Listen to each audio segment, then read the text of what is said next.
जी अस्सलाम वालेकुम students, welcome to the part two of the annexed ए।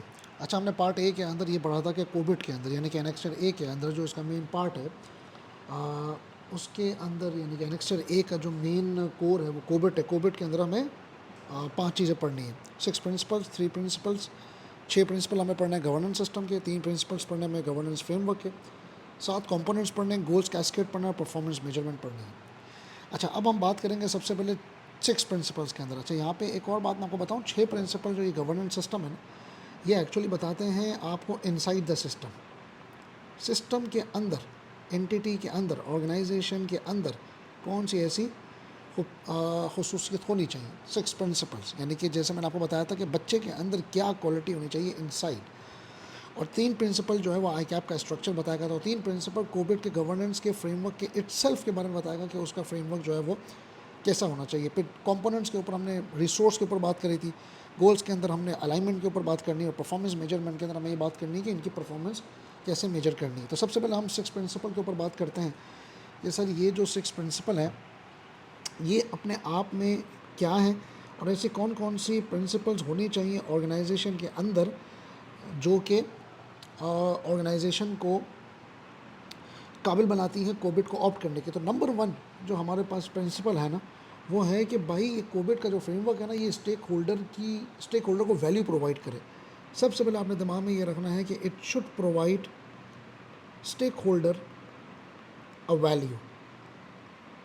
ये सबसे पहला प्रिंसिपल है। इसका क्या मतलब सर?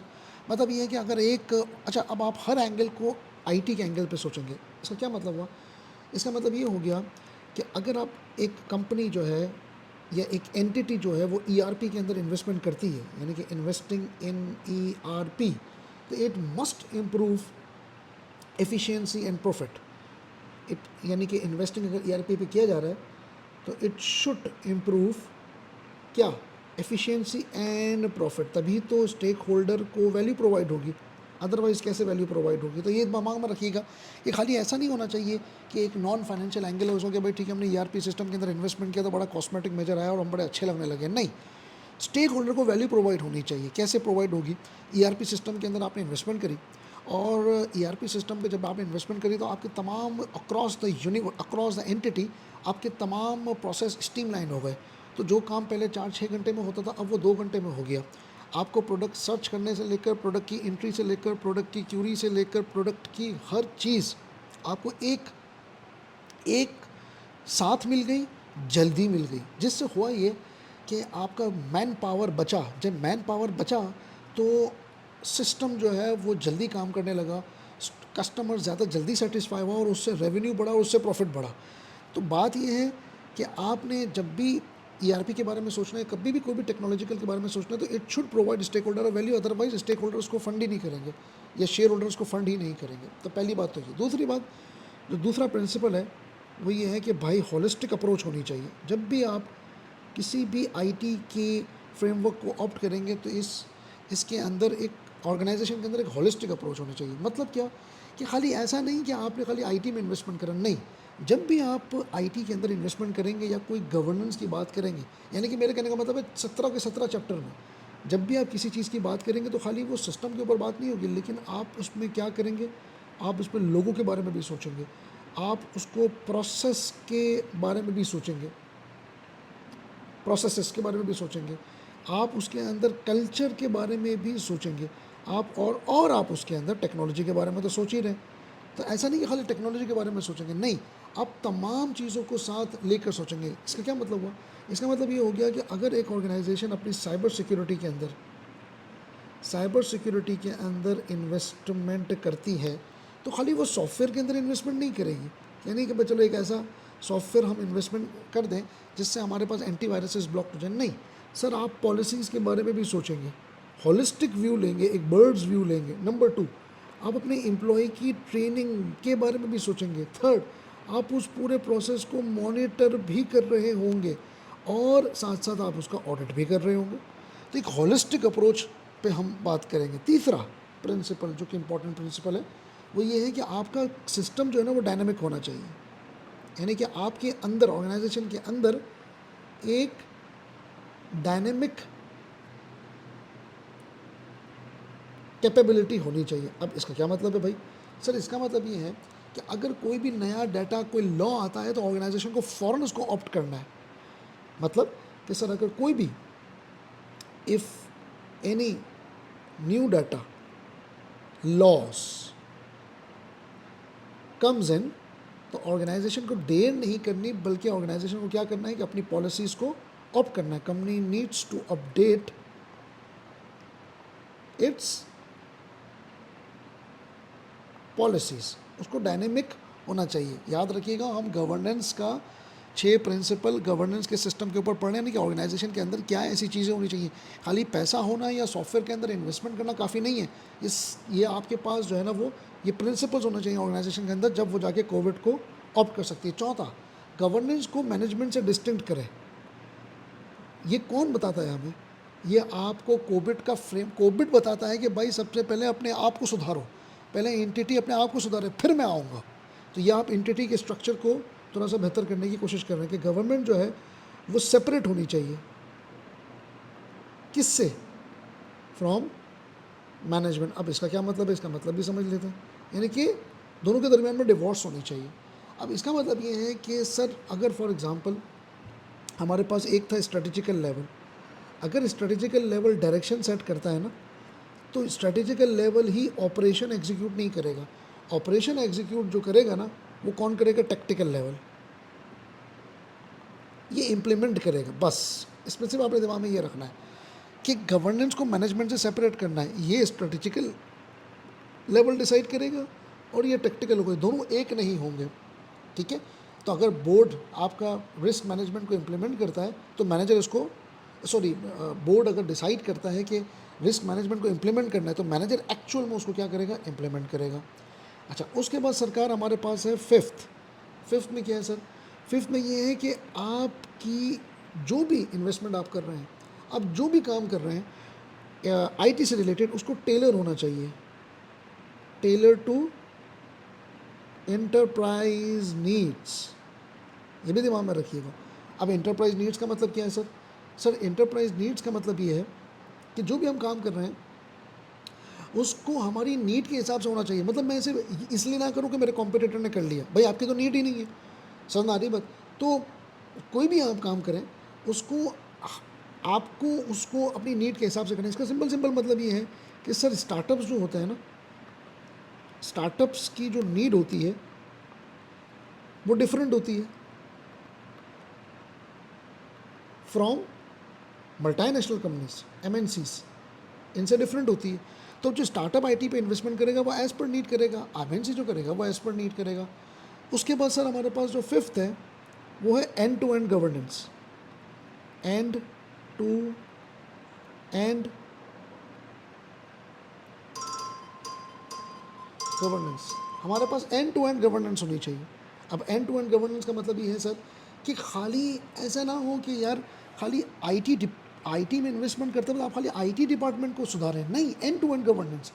आप सिर्फ आप जो है ना वो क्या करेंगे? Don't focus on IT department only. IT को तो आप कर ही रहे हो, लेकिन आईटी को करते वक्त भी खाली आईटी डिपार्टमेंट पे फोकस नहीं होना चाहिए। तो भाई किस पे होना चाहिए? सर एचआर पे फोकस करें, सोचें कि एचआर कैसे इम्पैक्ट हो रहा है, फोकस ऑन एचआर। फाइनेंस, क्योंकि आपका फाइनेंस डिपार्टमेंट भी हिलेगा, फाइनेंस। इसके अलावा वेंडर, आप यानी कि जब आईटी को लेकर आओगे तो पूरा एंड टू एंड उसकी इम्प्लीमेंटेशन होगी, खाली आईटी डिपार्टमेंट की इम्प्लीमेंटेशन नहीं होगी। तो ये हमारे पास सरकार कितने हो गए? 6 प्रिंसिपल्स हो गए ना, 6 प्रिंसिपल्स हमारे पास है जी, 6 प्रिंसिपल हो गए। अब इन 6 प्रिंसिपल को याद रखने का तरीका क्या है? देखिए, सबसे पहले प्रोवाइड स्टेक होल्डर वैल्यू का मतलब, इसको आप याद रखेंगे किससे? वैल्यू से। सर ये वैल्यू देगा। दूसरा सर बर्ड्स व्यू, ऑर्गेनाइजेशन के अंदर बर्ड्स व्यू होना चाहिए। तीसरा डायनामिक। चौथा सेपरेशन। सेपरेशन से आपको याद आना चाहिए गवर्नमेंट मैनेजमेंट से सेपरेशन है। टेलर टू बिजनेस नीड का मतलब कस्टमाइजेशन। उसके बाद एंड टू एंड गवर्नेंस का मतलब ई टू ई। आप इसको इस तरह याद रखेंगे। अब अगर आप इसका निमोनिक बनाने की कोशिश करें तो हमारे पास क्या बना, हमारे पास इसका निमोनिक बना we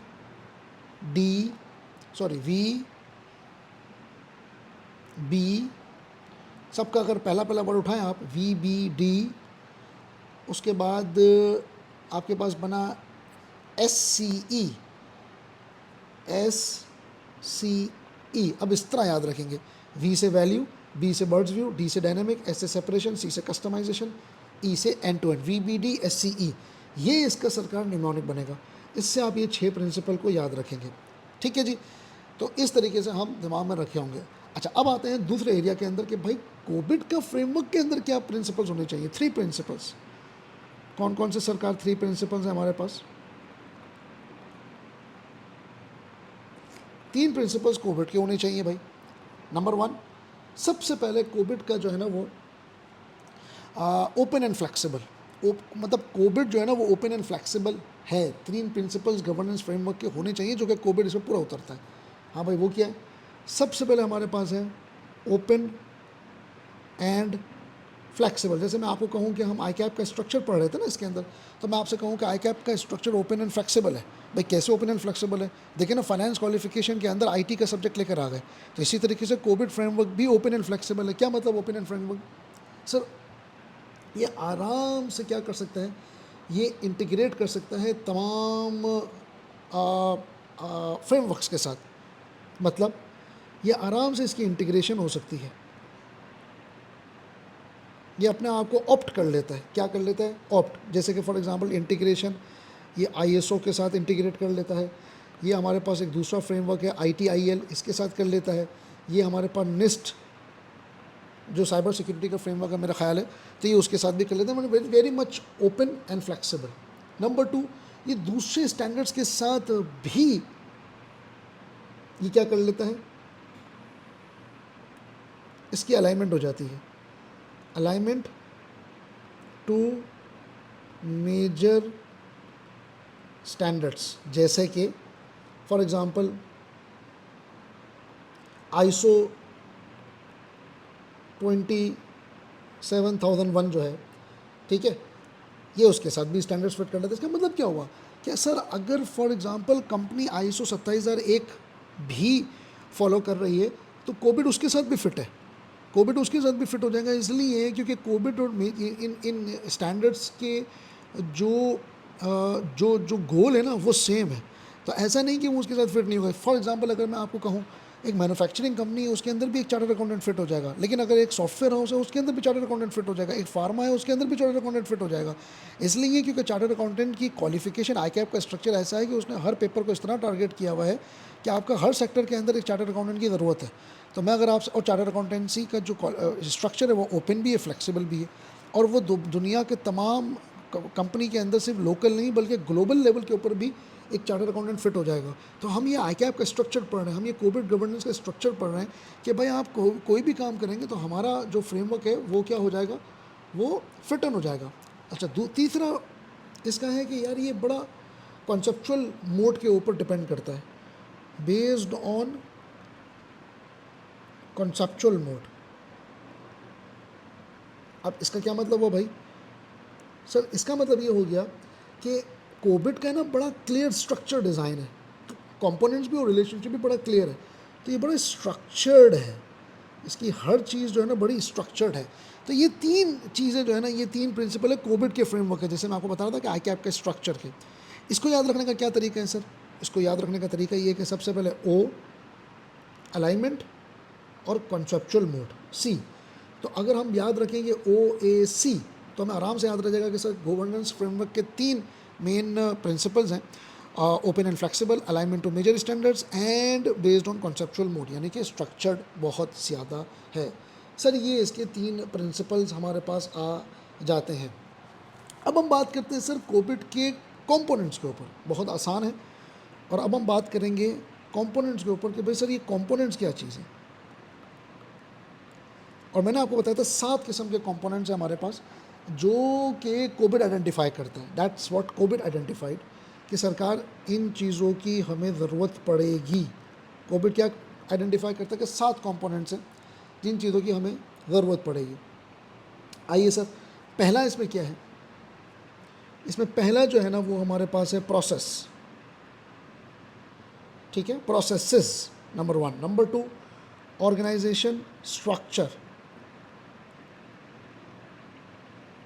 third is principles,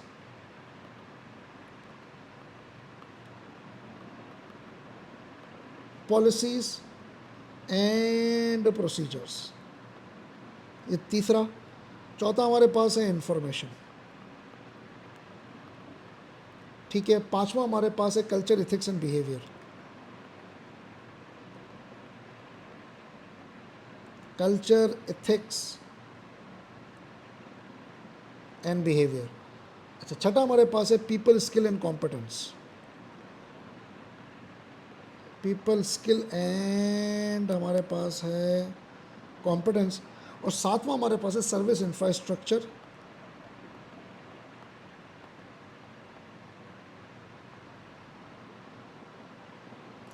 service infrastructure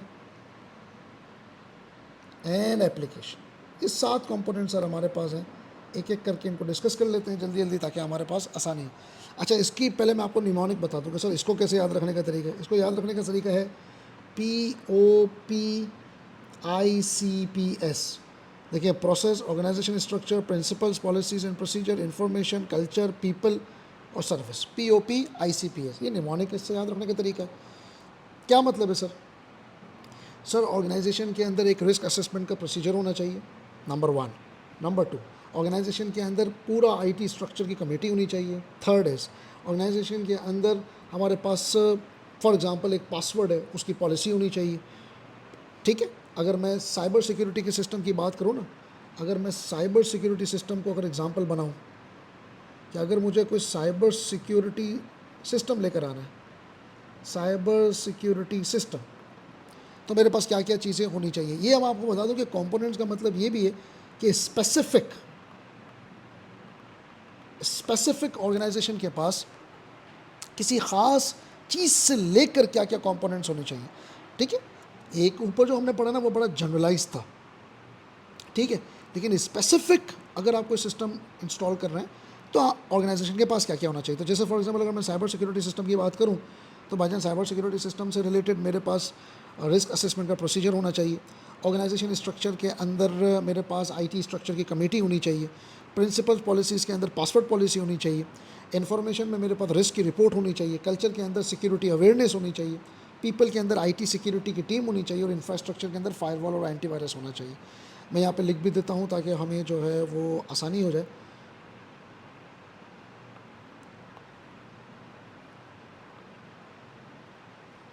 जी, तो अगर फॉर एग्जांपल हम प्रोसेस की बात करें तो मेरे पास रिस्क असेसमेंट प्रोसीजर रैप होना चाहिए। फॉर एग्जांपल, सिर्फ एग्जांपल दे रहा हूँ, और भी चीज़ हो सकती है।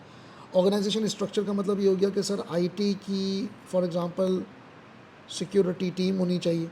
प्रिंसिपल्स एंड पॉलिसीज़ के अंदर फॉर एग्जांपल मेरे पास पासवर्ड की पॉलिसी होनी चाहिए with respect to cyber security system only. Password policy होनी चाहिए फॉर एग्जांपल। इन्फॉर्मेशन के अंदर मेरे पास रिस्क की रिपोर्ट होनी चाहिए, ठीक है। कल्चर, इथिक्स एंड बिहेवियर के अंदर मेरे पास सिक्योरिटी की अवेयरनेस होनी चाहिए। पीपल स्किल एंड कॉम्पिटेंस के अंदर मेरे पास क्या होना चाहिए, पीपल्स IT की टीम होनी चाहिए। तो सर ऊपर भी आपने IT की टीम बताया, ये है IT की कमेटी स्ट्रक्चर, ओवरऑल स्ट्रक्चर कर दें इसको, सॉरी हम बात करेंगे यहाँ पर ओवरऑल स्ट्रक्चर की, यानी कि IT की सिक्योरिटी कमेटी, एक कमेटी है, एक टीम है, ठीक है। सर्विस इंफ्रास्ट्रक्चर के अंदर हमारे पास होना चाहिए सरकार फॉर एग्जांपल फायरवॉल्स होने चाहिए एप्लीकेशंस के अंदर, हमारे पास एंटीवायरस होना चाहिए। तो ये स्पेसिफिक कंपोनेंट्स के लिए आपको बात कर रहा है। जैसे ICAT के अंदर एक बच्चा जो है वो जाता है तो भाई खाली PRC पास करने के लिए उसके पास क्या क्या कंपोनेंट्स होने चाहिए। तो ये 7 किस्म के जो है ना हमारे पास कंपोनेंट्स हैं जो कि हमें कौन बताता है, हमें कोविड बताते हैं कि भाईजान ये आपके पास होना चाहिए। हमारे पास सेकंड लास्ट जो चीज़ है वो है goals and cascade, goals and cascade होना चाहिए। अब गोल्स कैस्केड होना चाहिए। अब गोल्स कैस्केड क्या चीज़ होती है सर, इसको समझ लेते हैं। देखिए कोविड हमेशा जो है ना वो ये कहता है कि भाई हम, आप मेरा नाम सुन के ना आपके दिमाग में कोबड़ा नहीं आना चाहिए। मैं एक ऐसा फ्रेमवर्क हूँ जो आपके पास आया हूँ आप ही का प्रॉफिट बढ़ाने के लिए। अच्छा भाई, हमारा प्रॉफिट बढ़ाने के लिए तो भाई कैसे आया? मतलब फॉर एग्जांपल आप मुझे सिर्फ ये बताएं, क्या आपका गोल क्या है? गोल्स कैस्केड के अंदर हम क्या देखेंगे कि भाई एंटरप्राइज है ना। सरकार ये बताएं कि आपका गोल क्या है? Enterprise goals. भाई मेरा गोल तो प्रॉफिट बनाना है, मैं तो प्रॉफिट बनाऊंगा। तो सही है सर, हमारा जो गोल है ना, आईटी का जो गोल है, अब समझिएगा बात को, आईटी का गोल क्या है? भाई आईटी का जो गोल है, यानी कि कोई भी चीज़, हम फॉर एग्जांपल ऊपर हमने साइबर सिक्योरिटी के सिस्टम को भी रखा, ठीक है ना, हमारा आईटी का गोल क्या है? हम आपके सिस्टम को अप टाइम करेंगे, improve system, for example up time. या साइबर सिक्योरिटी के बहुत स्पेसिफिक गोल की अगर आप बात करें तो सर हमारा हमारा जो गोल है वो है प्रोटेक्ट एंटिटीज यूजर्स फ्रॉम किस से? अटैकर्स। ठीक है ना, ये आईटी का गोल है। और हमारा जो वो है, क्या कहते हैं, ओवरऑल ऑब्जेक्टिव, वो ऑब्जेक्टिव ही यही है कि भाई ये आईटी को लेकर आए। अब सवाल ये है कि ये अगर आपस में मिले हुए नहीं होंगे ना तो बात नहीं बनेगी। इसका सिंपल मतलब ये है कि अगर अगर इसके अंदर अगर हम कैस्केड का मतलब मैं आपको बताऊं ना, तो कैस्केड का मतलब सिंपल सिंपल ये है कि आप अपने गोल्स को, आप अपने अपने जो ओवरऑल गोल है, जो बड़ा बहुत बड़ा आपका गोल है, अगर आप उसको छोटे छोटे हिस्सों में तोड़ देंगे ना, इतने छोटे छोटे गोल्स कैस्केड छोटे छोटे हिस्सों में अगर आप तोड़ देंगे विद डेडलाइन, तो ये बहुत आसानी हो जाएगी हर बंदे के लिए कि वो अपना ऑब्जेक्टिव पूरा कर सके। तो याद रखिएगा कि ये इट्स लाइक अ वाटरफॉल, कि टॉप मैनेजमेंट का गोल, फिर इनको डिपार्टमेंटल गोल के अंदर आप डालें, फिर इनको टीम गोल के अंदर डालें, फिर इनको इंडिविजुअल गोल के अंदर डालें। सर हमारी बात, जैसे कंपनी का गोल है कि भाई 20% का प्रॉफिट बढ़ाना है, तो ठीक है भाई, मार्केटिंग का गोल होना चाहिए कि सेल बढ़ाओ 30%। ठीक है, सेल टीम का गोल होना चाहिए कि नए 50 कस्टमर पकड़ो पर वीक। इंडिविजुअल का गोल होना चाहिए कि 5 नई डील क्लोज करो। तो ये याद रखिएगा कि गोल कैस्केड का मतलब एक बिग स्ट्रेटजी को आप क्या करो, आप तोड़ दो छोटी छोटी चीज़ों के अंदर। तो गोल कैस्केड में आप एक बहुत बड़ा गोल देखेंगे, और बहुत बड़े गोल के बाद आप क्या करोगे कि आईटी के गोल के साथ अपने आप को अलाइन कर देंगे, ताकि आपको जो है वो किसी भी किस्म का प्रॉब्लम ना हो। तो कोविड आपको ये भी बताता है कि भाई मेरे आने से, तो मैं कोई कोबरा टाइप नहीं हूँ, मेरे आने से आप आईटी के गोल्स को एंटरप्राइज के गोल के साथ किस तरीके से मैच कर सकते हैं। तो इसका ये सिंपल सिंपल गोल कैस्केड का मतलब है। आखिरी सर हमारे पास है परफॉर्मेंस मेजरमेंट, कि भाई ये सब कुछ करने के बाद आप अपनी परफॉर्मेंस को मेजर कैसे करेंगे, ये भी हमें कोविड बताता है कि आप किस तरीके से अपनी मेजर करेंगे। ठीक है ना, मतलब कोविड मेजर करता है कि किस तरीके से प्रोसेस वर्क करता है। इसके अंदर 3 चीज़ें आप पढ़ेंगे। Number 1 capacity level, number 2 rating scale, और नंबर 3 हमारे पास है मैच्योरिटी लेवल। ठीक है, मेरे ख्याल से यही 3 हैं, अगर मैं एक दफ़ा और भी कंफर्म कर लूँ। जी हमारे पास यही 3 है सर, कि हम ये 3 चीज़ें सर इसके अंदर पढ़ रहे होंगे। अब इसको भी समझ लेते हैं सर, कैपेसिटी का मतलब क्या है। देखिए कैपेबिलिटी, कैपेबिलिटी का मतलब है कि एक स्पेसिफिक प्रोसेस जो है ना वो किस तरह काम करेगा, उसको मेजर करने का तरीका, यानी this is what measures this, ये जो मेजर करता है ना, this measures how capable a specific process is. पहले तो समझ लीजिएगा, how capable the specific process is, कोई एक पर्टिकुलर प्रोसेस किस तरीके से काम कर रहा है। ठीक है, रेटिंग स्केल क्या बताता है? रेटिंग स्केल ये बताता है, ये मेजर नहीं करता, ये बताता है कि कितनी एक्सटेंट तक प्रोसेस जो है ना वो लेवल अचीव कर चुका है। ये एक्सटेंट बताता है, एक्सटेंट टू, नहीं, extent of process achieving that level. ठीक, उसके बाद हमारे पास आता है मेच्योरिटी लेवल। मेच्योरिटी लेवल खाली एक प्रोसेस के बारे में नहीं बताता, इंटायर ओवरऑल गवर्नेंस सिस्टम के बारे में बताता है। It measures entire governance system, सिर्फ एक प्रोसेस नहीं, इंटायर गवर्नेंस सिस्टम। जिस तरह कैपेबिलिटी लेवल एक प्रोसेस के बारे में बताता है ना, ये एक के बारे में भी नहीं बताता। मैं यहाँ पे लिख भी देता हूँ, नॉट वन प्रोसेस, ये इंटायर के बारे में बताएगा। अच्छा भाई, अब बताएगा किस तरीके से, समझ लीजिएगा बात को। कैपेसिटी लेवल एक एक प्रोसेस को मेजर करेगा, कोई भी प्रोसेस हो, ईआरपी का प्रोसेस हो, डाटाबेस का प्रोसेस हो, डाटा माइग्रेशन का कोई भी प्रोसेस हो, उसको हमने 5 किस्म के लेवल के ऊपर हमने जो है ना वो डाला है। लेवल 0, 1, 2, 3, 4, 5, ये हमारे पास 5 किस्म के लेवल हैं। ये आपको बताता है कोबिट। अच्छा भाई, क्या बताता है हमें? आप ये बता दो कि भाई आपके पास कौन कौन सा लेवल है। अब सबसे पहले लेवल हमारे पास 0, 1, 2, 3, 4, 5। ठीक है भाई, 0 का मतलब क्या है? 0 का मतलब है भाईजान इनकम्प्लीट। ठीक है, ये है इनकम्प्लीट। 1 का मतलब क्या है? परफॉर्म्ड, कि भाई आप परफॉर्म्ड कर चुके हो। 2 का मतलब क्या है? मैनेज्ड, आपने अच्छे तरीके से उसको मैनेज कर लिया। 3 का मतलब क्या है? एस्टैब्लिश्ड। समझिएगा बात को, क्या आपने रेटिंग करनी है। जैसे हम आप पेपर के अंदर रेटिंग करते हैं ना, एक बच्चे के कितने मार्क्स है, 30, 40, 50, 60, 70, कितने मार्क्स है। 4 का मतलब प्रेडिक्टेबल, 5 का मतलब ऑप्टिमाइजिंग। बस आपने दिमाग में रखना है, क्या दिमाग में रखना है? Mnemonic, incomplete, performance, managed, established, predictable, optimizing, IPMEPO, ये दिमाग में रखना है। अब क्या मतलब हुआ सर? सर अगर मैं फॉर एग्जांपल रिस्क मैनेजमेंट के प्रोसेस की बात करूं और अगर मैंने इसको लेवल 0 कह दिया, इसका मतलब सर आपके पास कोई रिस्क मैनेजमेंट का प्रोसेस है ही नहीं।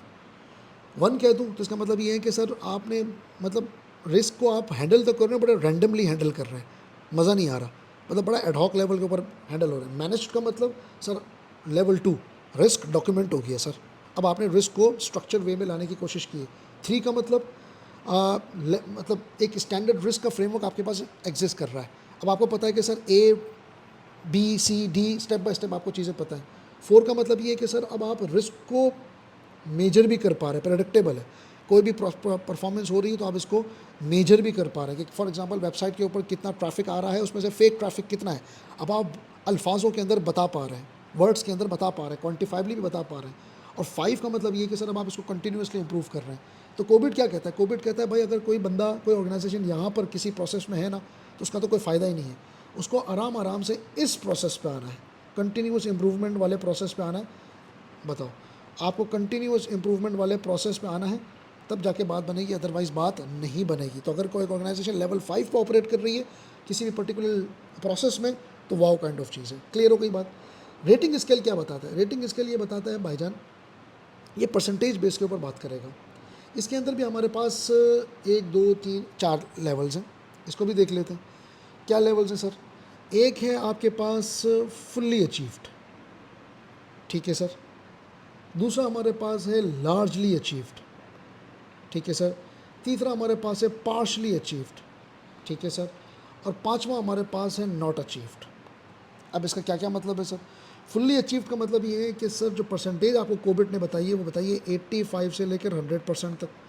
लार्जली अचीव्ड का मतलब है कि हमारी जो परसेंटेज बताई गई है वो 50 से लेकर 85% तक। पार्शली अचीव्ड इसका मतलब ये है कि सर 15 से लेकर 50% तक। और नॉट अचीव का मतलब है कि 0 से लेकर 15% तक। सर अभी ये कि ये आपस में कैसे लिंक्ड है, ये दोनों आपस में कैसे लिंक्ड है, देखिए मैं समझाता हूँ आपको। फॉर एग्जांपल एक कंपनी है, उसने लेवल 3 अचीव कर लिया। कंपनी ने क्या किया सर? अचीव्ड लेवल 3, ठीक है, एक पर्टिकुलर प्रोसेस में। लेवल 3 मतलब सर ये एस्टेब्लिश्ड लेवल अचीव कर लिया, ठीक है, यानी कि एस्टेब्लिश्ड लेवल अचीव हो गया। अब एक ऑडिटर आता है, ऑडिटर एविडेंस चेक करता है, और उसको लगता है कि सर इस जो प्रोसेस है ना, इसके अंदर ऑडिटर बोलते हैं सर 90% अचीव्ड हुआ है, यानी कि लेवल 3 पे आप हो, इस्टेब्लिश तो हो गया है, लेकिन आप 90% उसके ऊपर अचीव कर पा रहे हैं। तो इसका मतलब क्या हुआ, 90% अचीव कर भी कर पा रहा हूँ तो भाई मैंने फुल्ली अचीव कर लिया ना, तो कोविड इसको एक्सेप्टेबल कर लेगा। इवन 85% पे भी फुल्ली अचीव्ड है, तो ये बताएगा कि कौन सा पर्टिकुलर प्रोसीजर कितने परसेंटेज के ऊपर स्टैब्लिश्ड होगा। तो अगर 85% पे भी अगर आप लेवल 3 पर हैं तो भी फुल्ली ही अचीव्ड है, और अगर फॉर एग्जांपल आप 60% पे हैं तो आप फुल्ली अचीव नहीं है, लार्जली अचीव्ड है। अगर आप 30% पे हैं तो आप पार्शली अचीव्ड हैं उस पर्टिकुलर प्रोसेस में, उस लेवल पे। तो ये लेवल वाइज परसेंटेज है कि कौन सा प्रोसेस किस लेवल के ऊपर फुल्ली अचीव कहा जाएगा, किस परसेंटेज के ऊपर लार्जली अचीव, किसके ऊपर पार्शली और किसके ऊपर नॉट अचीव्ड। क्लियर हो गई बात। तो ये याद रखिएगा कि जो कैपेसिटी लेवल है ना, ये ग्रेड बताएगा। समझ आ रही बात, ये ग्रेडिंग लेवल है। मैं आपको सिर्फ एग्जाम पॉइंट ऑफ व्यू से बता रहा हूँ, ये ग्रेडिंग लेवल है। हाँ भाई, आपका क्या ग्रेड आया, ए आया, A+ आया, B आया, C आया, और भाई उसकी परसेंटेज बताओ ना यार। तो परसेंटेज जो है ना वो रेटिंग स्केल है। ठीक है जी, ये बात क्लियर हो गई। अब आ जाते हैं मेच्योरिटी लेवल के ऊपर कि भाई आपका ओवरऑल मेच्योरिटी लेवल आपका क्या है। तो ये ओवरऑल जब अगर हम मेच्योरिटी लेवल की बात करें ना, तो सर ये भी हमारे पास बिल्कुल सेम है जिस तरीके से हमारे पास कैपेसिटी लेवल है। इसका भी जो स्केल है ना वो भी बिल्कुल 0 to 5 ही है, लेकिन ये डिफरेंट लेवल के ऊपर अप्लाई होगा। ये भी 0 to 5 ही है, जिसके अंदर रिस्क मैनेजमेंट जो है वो अगर फॉर एग्जांपल लेवल नंबर 4 पर है, और इसका भी 0 से 5 ही है, लेकिन इसमें आपको सिर्फ मैं एग्जांपल दे रहा हूँ कि अगर फॉर एग्जांपल ये बिल्कुल पॉसिबल है कि कोई प्रोसेस जो है ना वो आपका डिफरेंट लेवल पे ऊपर हो, और मेच्योरिटी जो है ना वो आपकी डिफरेंट लेवल के ऊपर हो, क्योंकि मेच्योरिटी लेवल पूरे प्रोसेस को, पूरे गवर्नेंस सिस्टम को रेट करेगा, तमाम को जो है ना वो ये रेट कर रहा होगा। और इसके अंदर मैं आपको एक और चीज़ भी ये भी बताऊं कि अगर मैं एक चीज़ खोल सकूं, कहाँ गया भाई, किधर गया। हम अगर बात करें इसके अंदर,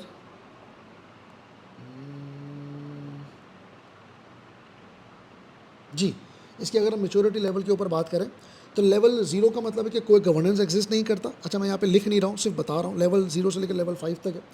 अच्छा, लेवल 1 का मतलब है कि बेसिक प्रोसेस है, ये आपकी बुक में से ही मैं रीड कर रहा हूँ। लेवल 2 का मतलब है कि प्रोसेस मैनेज्ड हो रहा है। लेवल 3 का मतलब स्टैब्लिश हो गया है। लेवल 4 का मतलब सिस्टम प्रेडिक्टेबल है। लेवल 5 का मतलब कंटिन्यूस इंप्रूवमेंट है। बस आपने यहाँ पे हर लेवल के यही लेवल्स कॉपी होंगे, बस आपने हर लेवल के पीछे सिस्टम लगा देना है। जैसे for example, system is incomplete, system is performed, system is managed, system is established, system is predictable, system is optimized. और इसके अंदर आपने हर चीज़ के अंदर प्रोसेस लगाना है, क्योंकि ये प्रोसेस है। तो बात और वही है कि मेच्योरिटी लेवल का मतलब ये है कि ओवरऑल आपने कैसा है। जैसे फॉर एग्जांपल, अगर ओवरऑल अगर लेवल 3 है तो भाई आपका पूरा गवर्नेंस सिस्टम इस्टेब्लिश्ड हो गया है। तो याद रखिएगा, हो सकता है कि किसी पर्टिकुलर प्रोसेस में आप लेवल 1 में हो, लेकिन ओवरऑल आप लेवल 3 पे आ रहे हो या लेवल 4 पे आ रहे हो।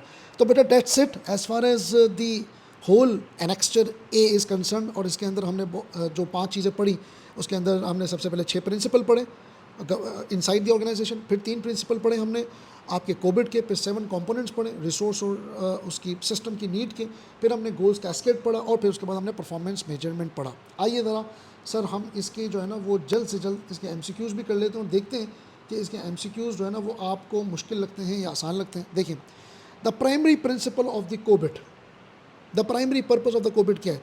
क्या replace ITL and ISO standard? नहीं सर, हम तो इसके साथ अलाइन कर रहे होते हैं। Govern and manage enterprise, IT to achieve strategic goal. Third is focus सोनली on IT audit compliance. नहीं सर, ये सोनली तो IT ऑडिट पे फोकस ही नहीं करते, तो पूरे गवर्नेंस सिस्टम का बात करता है, और हमने देखा भी। Standardize software development and improvement process. नहीं सर, इसका इतना छोटा गोल नहीं है, तो इसका आंसर क्या है sir? B, govern and manage IT enterprise, IT to achieve strategic goal, ये इसका प्राइमरी पर्पस है। Number 2, which principle emphasize adapting governance to an organization size, industry and risk profile. कौन सा प्रिंसिपल जो है ना सरकार, किसका आपकी जो 6 प्रिंसिपल्स के अंदर हमने बात करी थी, कौन सा प्रिंसिपल एम्फसाइज करता है गवर्नेंस को ऑर्गेनाइजेशन के साइज़ के हिसाब से, इंडस्ट्री के हिसाब से और रिस्क प्रोफाइल के हिसाब से? सर होलिस्टिक अप्रोच नहीं, होलिस्टिक अप्रोच तो सर ओवरऑल व्यू दे रहा होता है ना, ये आपकी आपके ऑर्गेनाइजेशन के हिसाब से थोड़ी होता है, ये तो होलिस्टिक व्यू देगा। गवर्नेंस डिस्टिंक्ट फ्रॉम मैनेजमेंट, ये आपका बर्ड्स व्यू देगा। गवर्नेंस डिस्टिंक्ट फ्रॉम मैनेजमेंट, ये तो सेपरेशन की बात करता है। डायनेमिक गवर्नेंस सिस्टम तो सर क्रिएटिविटी की बात करता है कि सर आपने अपने आप को डायनेमिक रखना है। एक टेलर टू बिजनेस नीड है जो कि आपके गवर्नेंस को ऑर्गेनाइजेशन के साइज़ के हिसाब से, इंडस्ट्री के हिसाब से, रिस्क प्रोफाइल के हिसाब से, यानी कि कस्टमाइजेशन के हिसाब से जाएगा। तो ये इसका आंसर सी है। Third is the goal cascade, organization के गोल के साथ किसको लिंक करता है, ज़रा बताइएगा प्लीज़।